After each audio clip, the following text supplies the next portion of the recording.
किशोरावस्था के प्रारंभ से ही मुझे 3 इमारतों की रहस्यमय झांकियां मिलती थीं, जिनमें से प्रत्येक इमारत अलग अलग परिदृश्य में दिखती थी। श्री युक्तेश्वर जी ने जिस क्रम में बताया था, ठीक उसी क्रम में इन 3 दृश्यों ने साकार रूप धारण किया। सर्वप्रथम रांची के एक मैदानी क्षेत्र में मेरे द्वारा स्थापित बालकों के लिए योग विद्यालय की स्थापना, फिर लॉस एंजलिस में एक पहाड़ी पर मेरा अमेरिकी मुख्यालय, और उसके बाद विशाल प्रशांत महासागर के तट पर कैलिफोर्निया के एंसिनीटस में एक आश्रम। गुरुदेव कभी गर्व के साथ ऐसा नहीं कहते थे कि मैं भविष्यवाणी करता हूं कि अमुक अमुक घटना घटेगी, बल्कि वे संकेत मात्र देते। तुम्हें नहीं लगता कि ऐसा हो सकता है? परंतु उनके सादे वक्तव्यों के पीछे भविष्य दृष्टा की शक्ति छिपी रहती थी। वे एक बार कही हुई बात को कभी वापस नहीं लेते थे, ना उसमें कभी कोई परिवर्तन करते थे। उनकी किंचित ढकी हुई भविष्यवाणी कभी मिथ्या सिद्ध नहीं हुई। श्री युक्तेश्वर जी स्वभाव से मितभाषी, स्पष्टवादी और पूर्णतः आडंबर रहित थे। उनके विचारों में ना तो कहीं अस्पष्टता का लवलेश था, ना स्वप्निलता का ही कोई अंश। उनके पांव जमीन पर दृढ़ थे, मस्तक स्वर्ग की शांति में स्थिर था। व्यावहारिक स्वभाव के लोग उन्हें अच्छे लगते थे। वे कहते थे, साधुता का अर्थ भोंदूपन या अकर्मण्यता नहीं है। ईश्वरानुभूतियां किसी को अक्षम नहीं बनाती। चरित्र बल की सक्रिय अभिव्यक्ति तीक्ष्णतम बुद्धि को विकसित करती है। मेरे गुरु सूक्ष्म लोकों की चर्चा करना पसंद नहीं करते थे। पूर्ण सादगी ही असामान्यता का एकमात्र लक्षण बनकर उनमें दीख पड़ती थी। वार्तालाप में विस्मयकारी संदर्भ देने से वे बचते थे। कार्यों में अपने सामर्थ्य को मुक्त रूप से अभिव्यक्त करते थे। अनेक तथाकथित गुरु चमत्कारों की चर्चा तो खूब करते थे, पर कृति में कुछ नहीं उतार सकते थे। श्री युक्तेश्वर जी शायद ही कभी सूक्ष्म नियमों का उल्लेख करते, पर गुप्त रूप से अपनी इच्छा अनुसार उन्हें कार्यान्वित करते। गुरुदेव कहते थे, आत्मदर्शी पुरुष कभी कोई चमत्कार नहीं करता जब तक उसे अपने अंतर से उसके लिए आज्ञा नहीं मिलती। ईश्वर नहीं चाहते कि उनकी सृष्टि के रहस्यों को यत्र तत्र सर्वत्र प्रकट किया जाए, और फिर संसार में प्रत्येक व्यक्ति को अपनी स्वतंत्र इच्छा शक्ति का असंक्राम्य अधिकार है। कोई संत उस स्वतंत्रता पर कभी अतिक्रमण नहीं करेगा।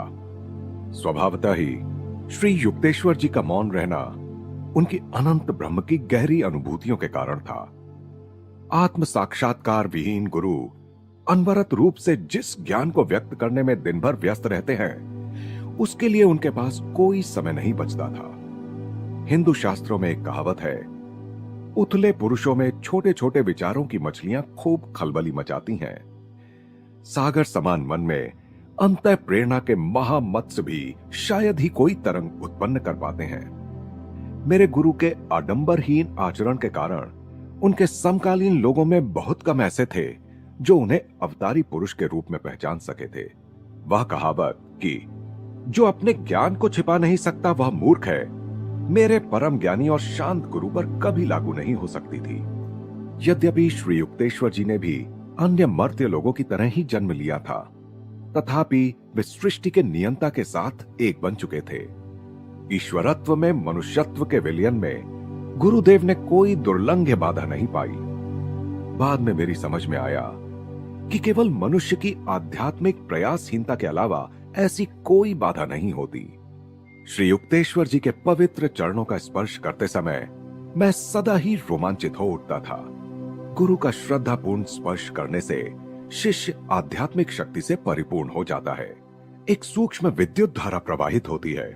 शिष्य के मस्तिष्क में विद्यमान अवांछनीय प्रवृत्ति प्रणालियां उस प्रवाह में प्रायः भस्म हो जाती हैं। उसकी सांसारिक प्रवृत्तियों के खांचों में कल्याणप्रद उथल पुथल मच जाती है।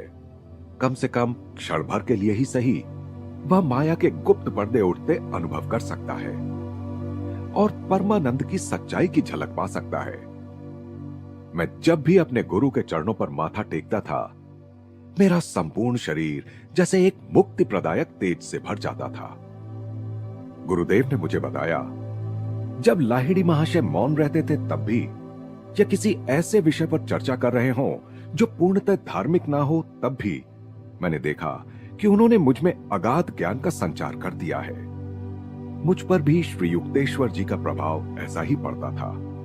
यदि मैं कभी चिंतित या अन्य मनस्क मन से आश्रम में प्रवेश करता तो मेरी मनोवृत्ति अगम्य ढंग से बदल जाती। अपने गुरु के दर्शन मात्र से ही एक प्रकार की सुखद शांति मुझ में आ जाती। उनके सानिध्य में प्रतिदिन आनंद, शांति और ज्ञान का एक नया अनुभव होता था। मैंने उन्हें कभी माया के किसी आकर्षण से ग्रस्त या लोभ, क्रोध अथवा किसी के प्रति मानवीय अनुरक्ति की भावना में उत्तेजित नहीं देखा। माया का अंधकार धीरे धीरे चुपचाप हमारी ओर बढ़ रहा है। आओ अपने अंतर में अपने घर की ओर भाग चलें। शिष्यों को सावधान करने के लिए इन शब्दों द्वारा गुरुदेव नित्य उन्हें क्रिया योग के अभ्यास की आवश्यकता की याद दिलाते थे।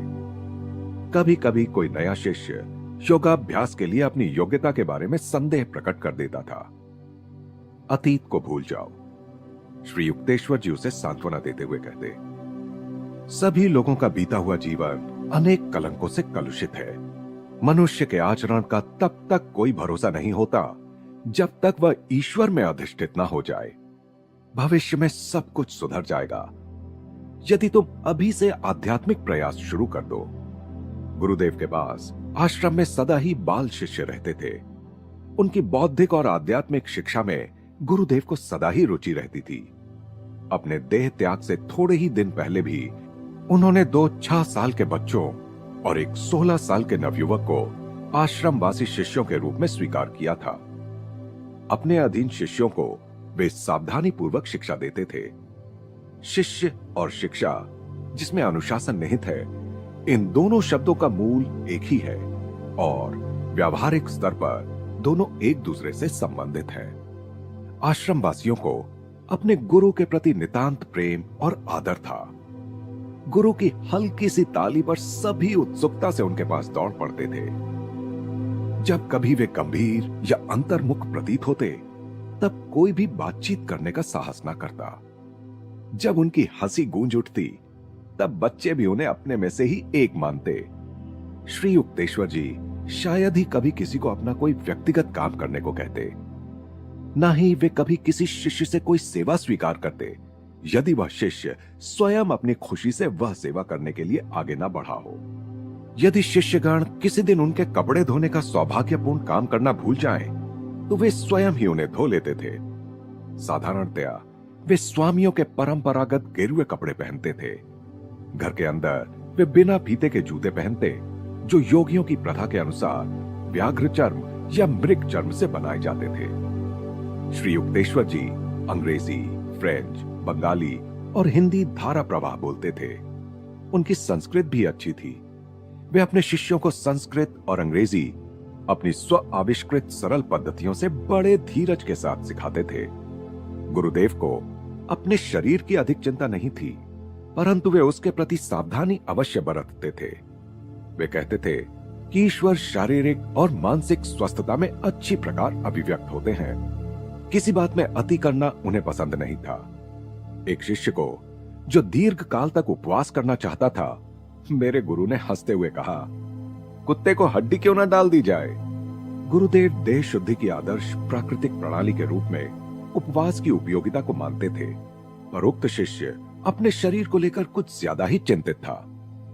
श्री युक्तेश्वर जी का स्वास्थ्य उत्तम था। मैंने कभी उन्हें अस्वस्थ नहीं देखा। जग प्रथा का मान रखने के लिए वे अपने शिष्यों को यदि वे चाहें तो डॉक्टर के पास जाने देते थे। वे कहते थे, डॉक्टरों को भौतिक पदार्थों के लिए निर्धारित ईश्वरीय नियमों के अनुसार अपना चिकित्सा कार्य करना चाहिए, पर वे मानसिक शक्ति के द्वारा रोग निवारण की पद्धति को श्रेष्ठ मानते थे और प्रायः कहते थे, ज्ञान ही सबसे बड़ा परिष्कारक है। वे अपने शिष्यों से कहते थे, शरीर एक कपटी मित्र है, उसे उतना ही दो जितना जरूरी है, उससे अधिक नहीं। सुख दुख अल्पकालिक होते हैं। जगत के सभी द्वंद्वों को शांतिपूर्वक सहन करो और साथ ही उनके प्रभाव से परे जाने का प्रयास करते रहो। कल्पना ही वह द्वार है जिससे रोग भी प्रवेश करते हैं और रोग निवारण भी। बीमार होने पर भी बीमारी के अस्तित्व में विश्वास मत करो। उपेक्षित अतिथि अपने आप भाग जाएगा। अनेक डॉक्टर भी गुरुदेव के शिष्य थे। उनसे गुरुदेव कहते थे, जिन्होंने शरीर विज्ञान का अध्ययन किया है उन्हें और आगे जाकर आत्मविज्ञान का अनुसंधान करना चाहिए। शरीर की यंत्रावली के पीछे एक सूक्ष्म आध्यात्मिक संरचना छिपी हुई है। श्री युक्तेश्वर जी अपने शिष्यों से पौर्वात्य और पाश्चात्य सद्गुणों का संगम बनने के लिए कहते थे। स्वयं उनकी बाह्य आदतें किसी पाश्चात्य संचालक के समान थी। उनके अंतर में पौर्वात्य लोगों की आध्यात्मिकता कूट कूट कर भरी हुई थी। वे पश्चिम के प्रगतिशील, युक्तिपूर्ण और आरोग्यपूर्ण तौर तरीकों के प्रशंसक थे, तो पूर्व को शताब्दियों से धन्य करने वाले और उसके चारों ओर आध्यात्मिक तेजोमंडल निर्माण करने वाले धार्मिक आदर्शों के पुजारी भी थे। अनुशासन मेरे लिए कोई नई बात नहीं थी। घर में पिताजी अनुशासन में दृढ़ थे। अनंतदा तो प्रायः निष्ठुर हो ही जाते थे, परंतु श्री युक्तेश्वर जी के प्रशिक्षण को दारुण से लेश मात्र भी कम नहीं कहा जा सकता। चाहे तात्कालिक व्यवहार में हो या साधारण आचार के सूक्ष्म अर्थों में हो। मेरे गुरु अपने शिष्यों की छोटी से छोटी गलती की भी खूब आलोचना किया करते थे। वे प्रसंग पढ़ने पर कहते थे, शिष्टाचार का पालन यदि निष्कपटता पूर्वक ना किया जाए तो वह मृत सुंदर नारी के समान है। सभ्यता रहित स्पष्टवादिता डॉक्टर की छुरी के समान है, जो गुणकारी तो है परंतु अप्रिय लगती है। सौजन्य युक्त स्पष्टवादिता लाभदायक भी है और अच्छी भी लगती है। गुरुदेव मेरी आध्यात्मिक उन्नति से संतुष्ट लगते थे, क्योंकि उसके बारे में वे शायद ही कभी टिप्पणी करते थे। अन्य बातों में फटकारे सुनना नित्य की बात थी। मेरे मुख्य अपराध होते थे अन्यमनस्कता, बीच बीच में विषण्णता, शिष्टाचार के कतिपय नियमों का उल्लंघन और कभी कभी अव्यवस्थितता।